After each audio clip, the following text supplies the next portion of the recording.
Bonjour à tous, ambiance reggae aujourd'hui dans Hit Story avec l'histoire d'un des tubes de l'année 1994, Baby I Love Your Way, reprise de la chanson de Peter Frampton par le groupe américain Big Mountain.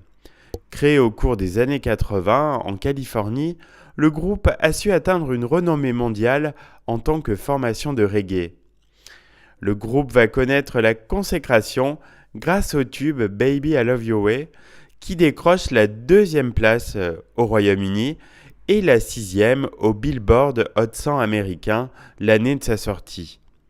En France, le titre va également très bien fonctionner et je pense que la chanson évoque à la plupart d'entre vous de bons souvenirs. Véhiculant la musique jamaïcaine aux États-Unis et en Europe, Big Mountain se forme à San Diego.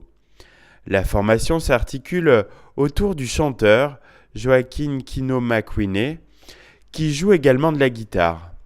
Sous le label Quality, le premier album de Big Mountain voit le jour en 1992 et s'intitule Wake Up. Un premier single, Touch My Light, paraît et connaît un grand succès dès le début de l'année 1993 avec une 51e place aux États-Unis.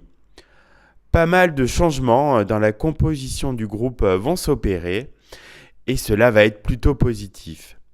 Big Mountain travaille sur un deuxième album dont sera extrait son plus grand succès à ce jour.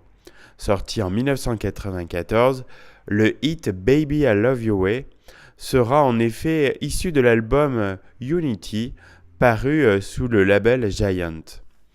À l'origine, la chanson fut une demande de Ron Affair qui voulait la faire figurer sur la bande-son de son long métrage Reality Bites. Dans le film lui-même, Michael Grates, interprété par Ben Stiller, explique qu'il a l'habitude d'écouter régulièrement la chanson de Peter Frampton. Cette reprise réussie va connaître un véritable succès et générer un engouement du public au niveau planétaire. C'est la consécration pour le groupe de reggae américain Big Mountain.